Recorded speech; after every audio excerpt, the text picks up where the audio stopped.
ساتھیاؤ، میں اور آپ آج کی اس بزم میں یہ پختہ عزم کر کے اٹھیں کہ آج ہم خود بھی اور اپنی اولاد کو بھی، اپنے دوستوں کو بھی، میرے والد گرامی فرمایا کرتے تھے جس سے دوستی ہو نا اس کی انگلی پکڑ کے دین کی راہ پہ لے آؤ، یہ دوستی کا حق ہے۔ اس کے لیے آپ بہت کچھ کرتے ہیں لیکن اگر اس کو دین نہیں دیا تو کچھ بھی نہیں دیا۔ کوشش کرو میرا دوست ہو اور جہنم میں جائے۔ والدین بچے کے مستقبل کے لیے کتنی کوشش کرتے ہیں، لاکھوں روپیہ لگاتے ہیں مستقبل ٹھیک ہو جائے، کرتے ہیں کہ نہیں کرتے؟ یونیورسٹیوں کے اندر، کالجوں کے اندر کتنی بھاری فیسیں بھرتے ہیں، کیوں اتنا کچھ کیوں کر رہے ہو؟ میں نے دیکھا بوڑھا باپ اپنی کمر پہ بوریاں لاد کے مزدوری کرتا ہے، مائیں اپنا زیور بیچ رہی ہیں کہ اولاد پڑ جائے۔ میاں اتنا کچھ کیوں کر رہے ہو؟ جی مستقبل ٹھیک ہو جائے۔ یہ مستقبل کتنا ہے؟ 20-25 سال کا، اور جو اصل مستقبل ہے اس کی فکر ہی نہیں کسی کو۔ اصل مستقبل تو وہ ہے، اللہ اکبر، بیرون ملک جائے بیٹا تو ماں کہتی ہے بس دعا کرو کہ میرا بیٹا خیریت سے پہنچ جائے۔ بیٹی کی شادی کرتی ہے تو ماں کہتی ہے دعا کرو کہ اپنے گھر میں اس کو چین مل جائے۔ کسی کا انٹرویو ہوتا ہے، لوگ کہتے ہیں جناب دعا کرو کہ اس انٹرویو میں وہ کامیابی سے گزر جائے۔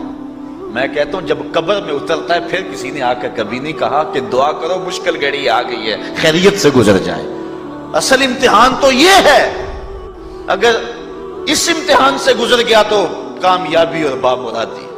یہ تھوڑا سا مستقبل دنیا کا، اس کے لیے ہم کتنے پیسے لگا دیتے ہیں۔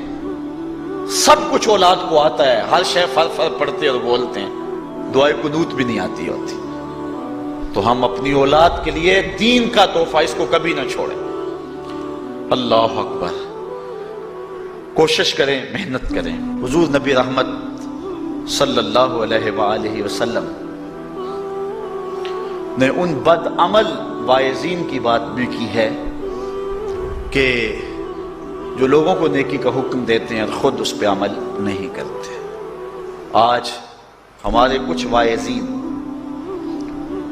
لوگوں کو تو واعظ و تلقین اور نصیحت کرتے ہیں اور خود نماز میں سخت سستی کا ارتکاب کرتے ہیں، اور جس سے قوم کے اندر نماز میں سستی عملاً پیدا ہو جاتی ہے۔ کوئی عرس کی تقریب ہو، کوئی محفل نعت ہو، کوئی جلسہ ہو، کوئی شادی کی تقریب ہو، نماز کے وقت کا پورا خیال رکھا کریں اور اس بات کا لحاظ رکھا کریں۔ بلکہ ہمارے ہاں ایک عجیب سا فیشن ہے اور عجیب سی بات ہے، میں بڑا حیران ہوا کرتا ہوں کہ عشاء کے بعد جب جلسے ہوتے ہیں نا ہمارے مساجد کے اندر، تو مغرب سے اعلان شروع ہو جاتا ہے آج رات فلاں صاحب خطاب فرمائیں گے، اور پھر جب نماز عشاء ہوتی ہے تو ہمارا نقیب محفل کھولتا ہے لاؤڈ سپیکر اور وہ اعلان کرتا ہے حضرات جماعت ہو چکی ہے، اب مسجد میں آ جائیں۔ یعنی یہ نماز کو ہلکا کرنے والی بات ہے۔ انہوں کو کہا جا رہا ہے کہ بلکہ بعض تو کہہ دیتے ہیں جس کا تمہیں ڈر تھا وہ گزر گئی ہے، اب آ جاؤ۔ کیا لینا ہے جلسے میں آ کر اگر نماز ہی نہیں پڑھنی ہے تو؟ ممبر و محراب کے جو ذمہ دار ہیں ان سے جو ہے وہ عجیب و غریب قسم کی جو ہے وہ حرکات سکنات سرزد ہو رہی ہیں۔ یہ جو جاہل نقیبوں کا ایک غول آ گیا نا، یہ بھی ایک بہت بڑی مصیبت ہے۔ ایک تو بے تحاشا القاب، دوسرا دین کی روح سے ناشنائی۔ وہ کسی نے کہا تھا نا کہ پہلے حضرت غوث پاک ولی بناتے تھے، چور سے کتب بناتے تھے، آج کل ہم بناتے ہیں۔ کہا تم کیسے؟ کہا ہمیں پتہ ہوتا ہے یہ چور بیٹھا ہوا ہے، کہتے ہیں غوث زماں اور کتب دوران۔ بے تحاشا اور بے تکا انداز، اور پھر دین کی روح سے یہ ناشنائی کہ باقاعدہ اعلان ہوتا ہے جناب جماعت ہو چکی اب تو آ جاؤ۔ تو کیا کرتا ہے ساری رات جاگ کے اگر عشاء کی نماز ہی نہیں پڑھی تو نماز کو ہلکا کیا گیا ہے۔ اسی طرح جلسہ لمبا ہو رہا ہے اور نماز کا وقت سکڑ رہا ہے۔ ان چیزوں کا التزام کرنا ہے، ہم نے کوشش کرنی ہے۔ اور یہ بھی ایک مصیبت ہے کہ دربار بڑا اونچا ہے اور مسجد کے اندر جانوروں کی بینٹیں پڑی ہوئی ہیں۔ حیثیت تو مسجد کی ہے، دربار کی تو ثانوی حیثیت ہے۔ دربار پہ 3 کروڑ روپیہ لگا ہوا ہے اور مسجد میں چٹائیاں بھی موجود نہیں۔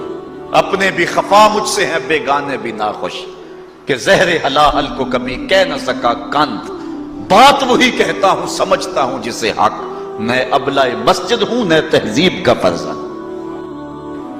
بے تحاشا اور بے تکا انداز، اور پھر دین کی روح سے یہ ناشنائی کہ باقاعدہ اعلان ہوتا ہے جناب جماعت ہو چکی اب تو آ جاؤ، تو کیا کرنا ہے ساری رات جاگ کے اگر عشاء کی نماز ہی نہیں پڑھی تو نماز کو ہلکا کیا گیا ہے۔